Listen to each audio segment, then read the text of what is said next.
nataka niseme hivi. Hii shida ya maji ambayo iko sasa, sisi kama wananchi wa Kilifi pia tumechangia katika hii shida ya maji.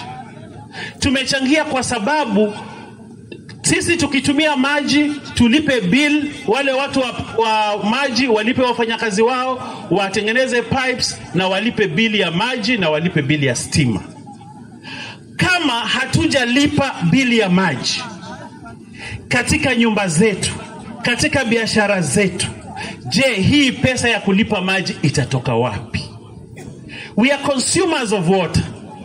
Na sisi tunatumia ile maji na tudademand kwamba maji yatiririke. Leo hii wewe uko na token ya KPLC ya stima, usipolipa inajikata yenyewe kwa sababu umetumia nini? Umeme. Na sisikii mtu akicomplain. Sisikii mtu akicomplain. Leo hii same thing, stima we are consuming, maji tuna consume, lakini tutalipa stima tuwache maji. Tuwache maji.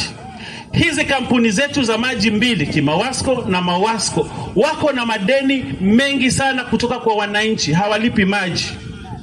Nimeangalia deni ya Kimawasco ile ya Malindi, wanadai wananchi na makampuni na factories na mahoteli na makanisa na msikiti na mashule, wanadai 549 million.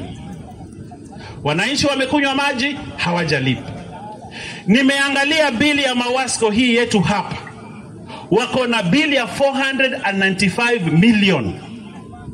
Wananchi wamekunywa maji, hawajalipa. Maji ikikuja ikikatwa kwa sababu bili hailipi, ukichanganya hiyo it's 1.1 billion.